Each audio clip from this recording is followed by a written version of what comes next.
Hola, bienvenidos a mi diario de infidelidades. No olvides suscribirte para no perderte la próxima historia. Ahora, comencemos. Me llamo Clara, y decirlo en voz alta se siente como presentar a la mujer que fui antes de que todo se quebrara. Tengo 43 años. Soy enfermera en Boston. Ato 2 veces mis suecos. Y durante casi 20 años creí que mi matrimonio con David era inquebrantable. Teníamos un hijo de 18, Michael, y desde la calle nuestra vida parecía estable. 2 coches, setos recortados, saludos de vecindario. Pero una noche se deslizó más allá de lo ordinario y lo cambió todo. Y fui yo quien abrió la puerta y dejó que ocurriera. David viajaba a menudo por trabajo, viviendo de una maleta que olía a jabón de hotel y a combustible de avión. Cada despedida me repetía que estaba bien, que podía con las habitaciones vacías. Lo decía como un mantra hasta que sonaba cierto. Me besaba en la frente, rápido, familiar, y murmuraba: «Solo una semana, ¿vale?», como si esos 7 días fueran una colina y no una montaña. Michael se refugiaba en sí mismo, auriculares puestos, hundido en el resplandor de pantallas y deberes, como la mayoría de adolescentes en su propia órbita. La casa se volvía más silenciosa con cada viaje. El silencio se me sentaba en el pecho, como un huésped que nunca se marcha. Una tarde, después de un turno fluorescente y un desfile de monitores pitando, me serví una copa de vino y sentí cómo me aflojaba los hombros. Entonces sonó el timbre, un ding brillante atravesando la calma, y mi corazón dio un salto curioso. Era Pedro, nuestro vecino del frente, recién divorciado, con una sonrisa suave y una cazuela cubierta de papel de aluminio, el vapor empañando la tapa. «Pensé que te vendría bien compañía», dijo con voz tranquila, y por un momento me sentí vista de un modo que no había sentido en meses. Debería haber cerrado la puerta. Debería haberle dado las gracias y despedido. Pero la culpa grita solo después de elegir. En lugar de eso, me aparté y lo dejé entrar, convenciéndome de que era inofensivo. Solo vecinos, cena, conversación para llenar una noche sin forma. Comimos en la barra de la cocina, los tenedores chocando, la cazuela cálida y reconfortante, de un modo que mi cuerpo cansado agradeció. Hablamos del clima, del edificio, de sus nuevas rutinas, de mis turnos. Charla ligera tendida como un puente sobre un río sin nombre. Reímos más de lo que había reído en semanas, súbito y brillante. Por un segundo mareado pensé: Dios, cuánto extrañaba esto.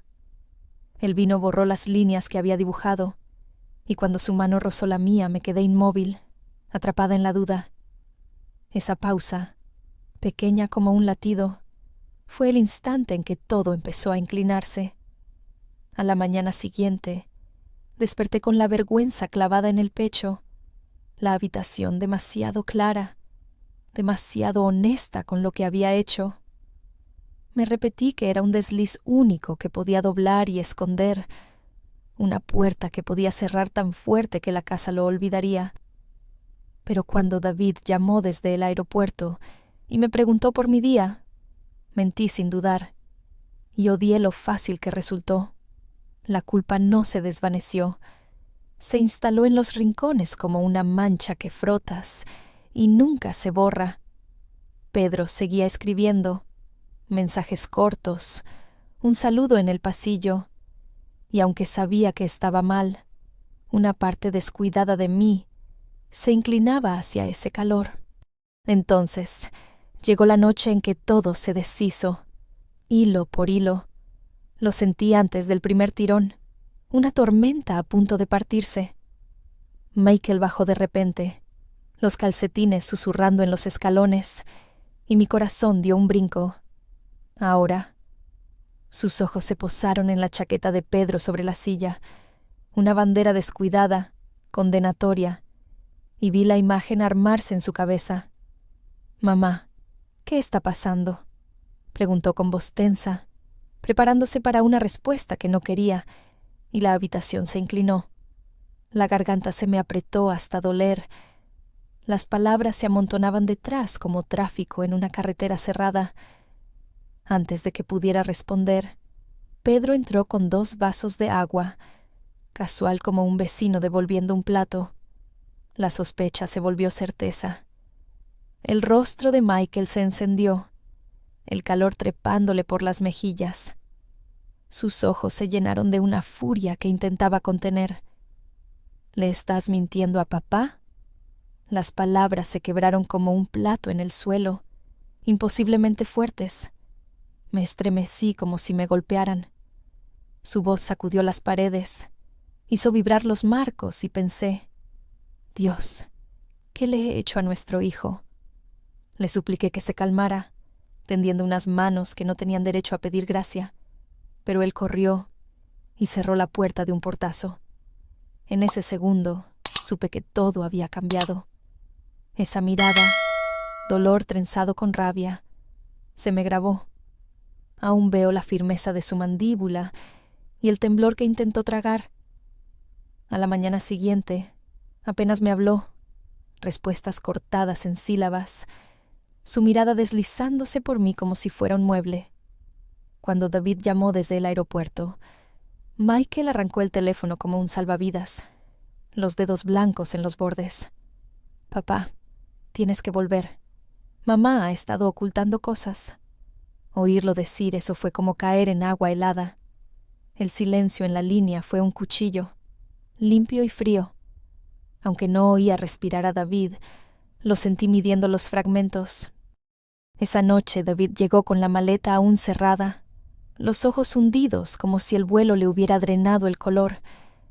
¿Es verdad?, preguntó en voz baja, esa clase de calma que contiene un grito, y sentí cómo me encogía. Intenté explicar, empaquetarlo como un error, una tormenta de soledad, pero cada palabra sonaba barata y endeble. Michael estaba detrás de él, los brazos cruzados como una barricada, el odio ardiendo en sus ojos. Tuve que apartar la vista.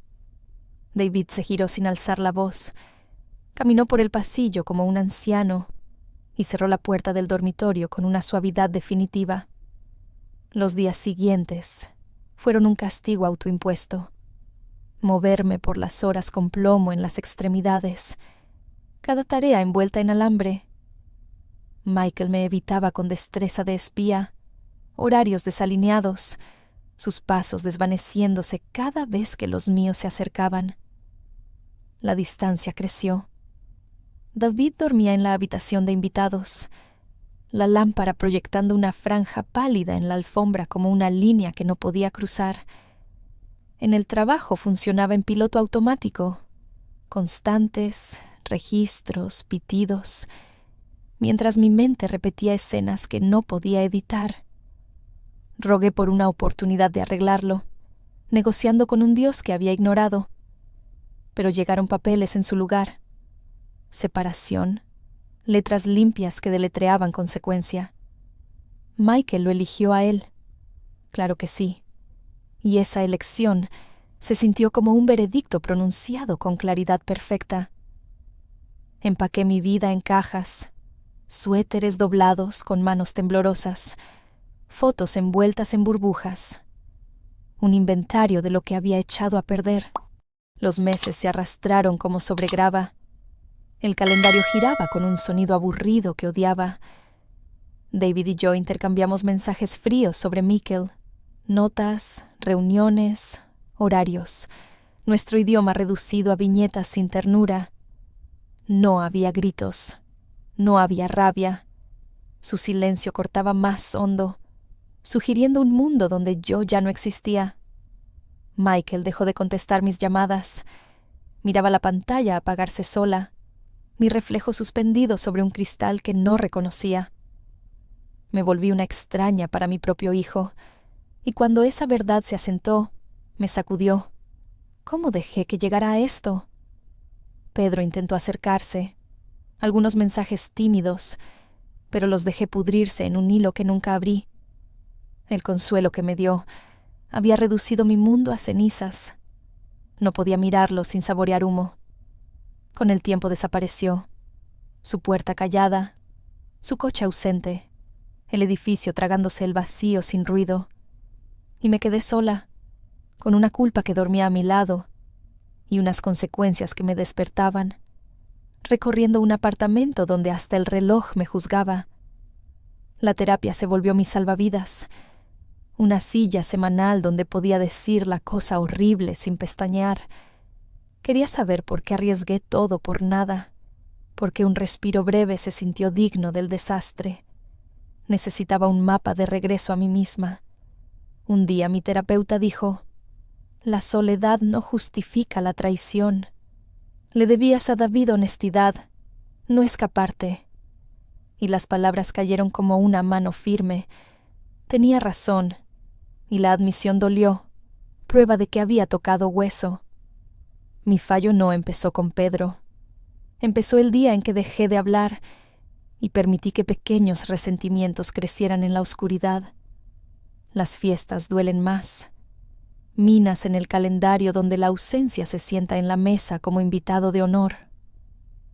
La última Navidad me senté en un apartamento silencioso e imaginé a Michael abriendo regalos mientras David le sonreía débilmente. Yo, borrada. A veces le escribo cartas a Michael que nunca envío, llenando páginas de noche como si disculparme en papel pudiera ensayar mi boca para hablar en persona. Todas empiezan igual. Lo siento. 2 palabras pequeñas que se sienten ridículas y enormes. Un golpe en una puerta que no puedo abrir. Traicioné a tu padre y te traicioné a ti, porque la traición se divide como un rayo. Nunca elige un solo árbol.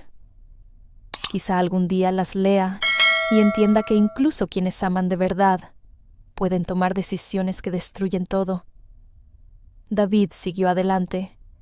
Lo oigo en la frialdad de nuestros mensajes y en la forma en que su voz ya no tropieza hacia mí.